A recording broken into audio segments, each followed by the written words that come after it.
Hello Year 7 and 8, welcome to your first video tech lesson. Each week a different teacher from VBlock is going to send out a new video, so please keep an eye on your emails as everything will be sent out there. There is a link to a Microsoft Form worksheet in the YouTube description. That will take you to a multiple choice quiz based on everything that I'm going to cover today. So please do that as soon as this video finishes. This week you are with me, Mr. Thomas, and you're in my shed as I'm going to be showing you some practical skills. So let's take a look then at today's lesson objectives. By the end of this lesson, you should know what soldering can be used for, understand how to keep safe while soldering, and be able to explain the process of soldering. So you might be asking, what is soldering? And quite simply, it's the method used to connect electronic circuits. If you open up almost any electronic device, you will see most commonly a circuit board with loads of little components connected to them. And if you turn that board over, you'll see lots of little silver dots where they've been connected.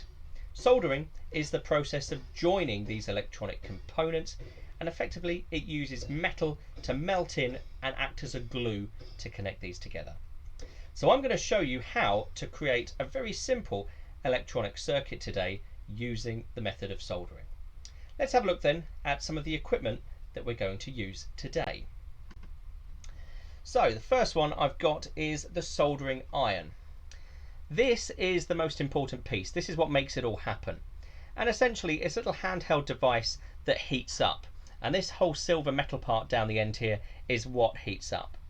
It heats up to well over 300 degrees, so it can be really, really dangerous. That's why you only hold it on the plastic yellow part here. Now when you're using your soldering iron, you hold it in your hand. When it's not being used, it goes in a stand to just keep it rested off of the bench. If you didn't do that, it could end up burning the table, or worse, it could burn the wire of the soldering iron. So you don't want that at all.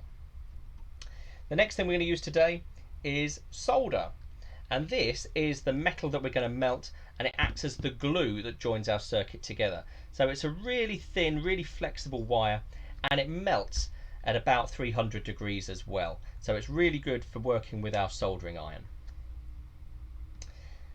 Let's have a look at some components then. The first component we're going to use today are resistors. And these are one of the most basic electronic components. You find them in almost every device. And these help to slow down the flow of electricity around a circuit. It resists the flow. And we use these to protect some really sensitive components that you can have in your circuit. For instance, we could have LEDs, or light emitting diodes. That's what these little ones are right here. Now LEDs are basically little tiny lights. If you pass electricity through them, they light up. But if you pass too much electricity through them, then they can burn out or blow up, which is why we have our resistors to help protect them. So LEDs, light emitting diode, and that's just a little light that we're going to use today to create our circuit. The last thing we're going to use today is our USB connector. I've pre-made this one.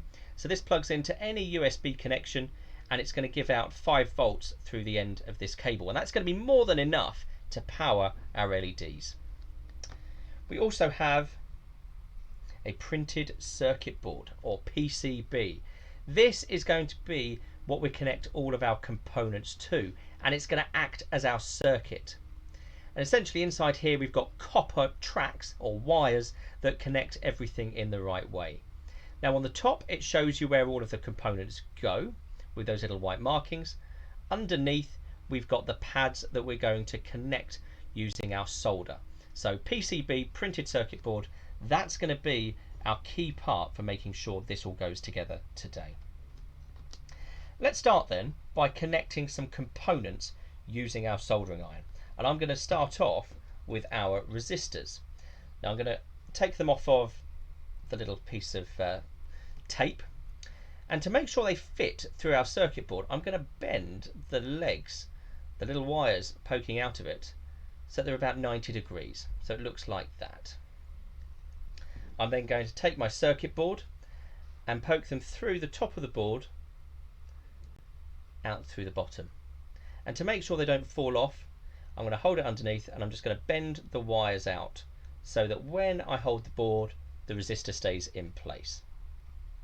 Now to solder it, I'm going to hold it in this little crocodile clip here. Just bend that down, there we go. And now we can begin the process of soldering. I'm just going to refocus the camera. There we go. So to solder, I'm going to start off by taking my soldering iron and I'm going to hold it a little bit like a pen. So you can see how I'm holding it there. I've then got a damp cloth here that I'm just going to gently wipe the end on. You don't need to burn the cloth, just wipe it off so that we get a nice clean shiny tip to our soldering iron. I'm then going to take my solder wire and I'm going to apply just a little bit to the tip to melt it in. This we call tinning, as it just adds a little bit of solder to the end of the soldering iron. Now obviously you can see all this smoke coming off of it. You don't want to breathe that in, but as long as you're in a well ventilated room, it'll be absolutely fine. Now to connect up this resistor, I'm going to hold the soldering iron against the PCB and feed in just a tiny little blob of solder.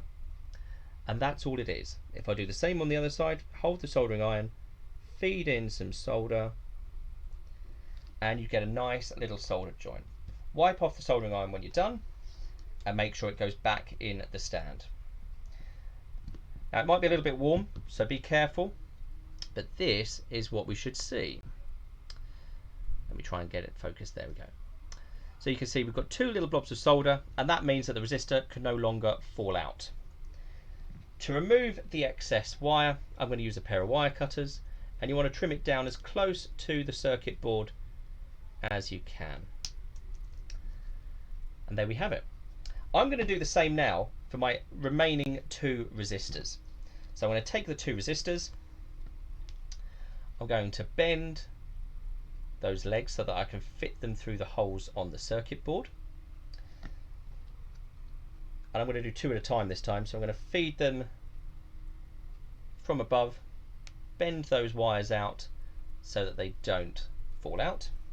And I'll quickly do the same with the second one, so bend the wires again. We can then feed it through from above. And I'm using the markings on the circuit board, the PCB, to help show me where I put these components. As before, I'm going to pop them in the little crocodile clip. Very gently pick up the soldering iron, wipe it off, and then tin. And then I'm going to do the same again just to join these two resistors. And the key here is you don't want to add too much solder. If you add too much, you could end up creating a short or a short circuit by bridging two pads, and we don't want that at all. We want just enough to connect it and make a good solid connection. I'm just going to add a little bit more to that one. And hopefully at this stage you should have something. I'm just going to refocus the camera, and you should have something that looks like this. So you've got your three resistors on one side and you've got your nice solder joints. And as before, just to keep it tidy while we solder, we just cut off any excess wire. Oh, there we go.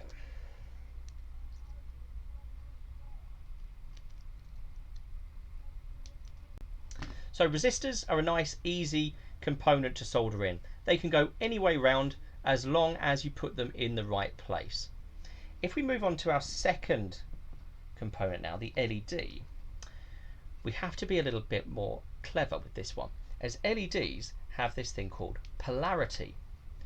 Polarity means it can only go one way round, and if you look, you'll notice we've got one leg of the LED is slightly longer than the other.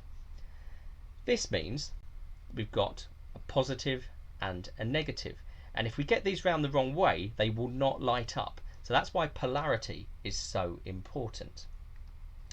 So the long leg of our LED means it's a plus, and that means we've got to line it up with the plus part of our circuit board. So if I show you, you should be able to see hopefully that we've got a plus up here that shows you where the plus goes on our LED. And to do this, you find the two holes, you make sure you put the longer leg through where the plus is, and you poke it in all the way. make sure it tries to go as flat to the circuit board as you can. As before, we're just going to bend those wires out so that it doesn't fall out when you turn it over. Same again. Now these ones, because the LED legs are so close together, we need to make sure that we're very accurate with our soldering. So I'm going to tin the soldering iron again. I'm going to very carefully feed in just a tiny blob of solder to each of those. There we have it. So I've got the two legs soldered in there.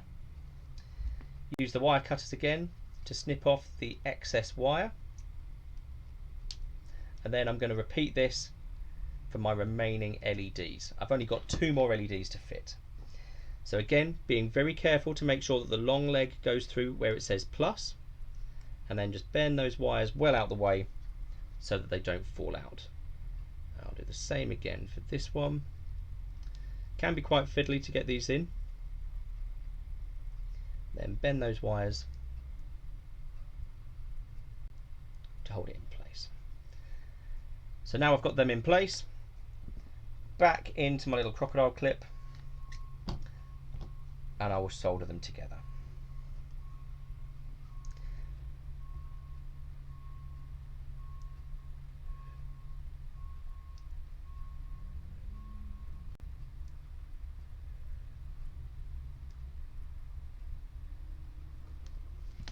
There we go. So we're almost done now. I'm going to take out the circuit board, and just to keep it nice and tidy, the wire cutters come out again, and we just chop off all of those remaining legs.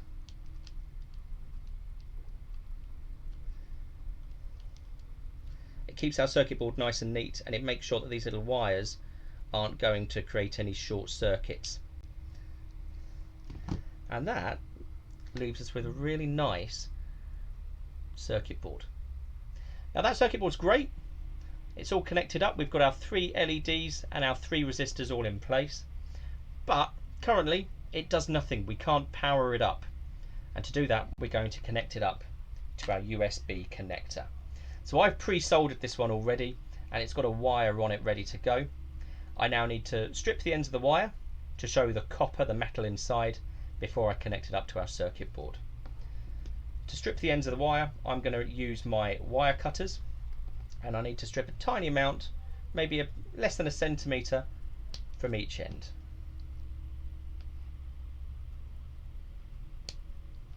And once I've done that, I'm just going to twist the ends of the wire just so they don't all fray apart. Now this wire is quite special, as it's got a white stripe on one side and no stripe on the other, and that shows us which one is our positive and negative, because remember, certain things have polarity, and this cable is one of them. We've got a plus and a minus coming in. So let's have a look at where they go. If I show you our circuit board again, you can see we've got a V plus and a V minus. That's our voltage going in, our plus and minus. So I'm going to take our wire with the stripe, that's our plus wire. I'm going to separate them out a little bit. I'm going to put the plus wire through where it says V plus. Now this stuff can be quite fiddly, so I'm going to take it over here to do that. Then we do the same with our V minus wire. Trying to keep all of those wires together. You don't want them to splay apart. I'm just going to refocus the camera as well.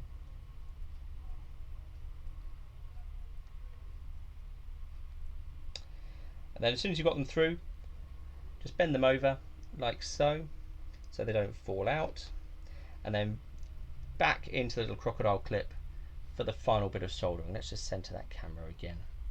There we go. So just like before, wipe the soldering iron off, a little bit of solder to tin it, and we'll make that final connection on each side. And you can see I'm only using a tiny bit of solder. You don't need to use a huge amount to make that connection. And there we have it. We've got our USB light circuit ready to go. So we've got 3 LEDs on there, 3 resistors, and we've got our plus and minus cable, and you can see how they're all soldered underneath. If I now bring over my plug, we should be able to give this a go to test it out. So if I plug that in, there we have it. Quite bright. You can see we've got 3 little LEDs all lit up, and they're super bright as well. So that is what we've made today. So there we go. You can see it all plugged in there and working. So that is a really basic electronic circuit, and we made that using the process of soldering. We've had a look at a couple of different components. Now let's have a look back at our lesson objectives. So by now you should know that soldering can be used to connect together electronic circuits, and as long as you wear safety goggles and you don't breathe in those fumes, and you definitely don't touch the hot part of the soldering iron, you should be able to keep yourself safe. The process is very straightforward. As long as you keep the soldering iron nice and clean and you only apply enough solder to make the joint, you can make sure that your circuit is successful. The most common forms of failure are if you add either not enough solder to make the joint or too much solder and you end up joining lots of different things together. That can tend to be the biggest problems there. I hope you've enjoyed this lesson. Next week you will have a different member of the tech department delivering a completely different topic. Don't forget to have a go at the worksheet that's linked in the YouTube description. Really important you have a go at that one, and make sure that gets sent in before next week. So thank you very much for watching. I hope you've enjoyed today's lesson. See you next time. Goodbye.